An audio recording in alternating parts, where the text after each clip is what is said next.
Spanish super কাপে Real মাদ্রিদকে 5টি গোল দিল এফসি বার্সেলোনা। ম্যাচটি শুরুর মাত্র 5 মিনিটে ব্রাজিলিয়ান ভিনিসিয়াস জুনিয়রের অ্যাসিস্টে গোল করে কিলিয়ান এমবাপ্পে। ভাইরে, একটি গোল করেই যেন রিয়াল মাদ্রিদ বড় বিপদে পড়ে গেল।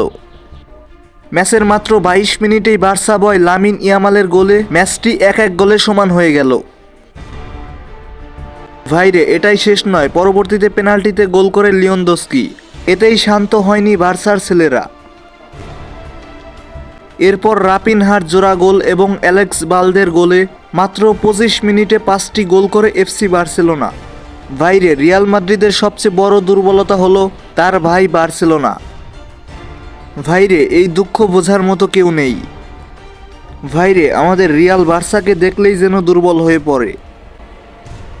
বার্সেলোনাকে দেখলেই যেন আমাদের ভিনিসিয়াস জুনিয়রের দুর্দান্ত ফর্ম আকাশে উঠে যায়।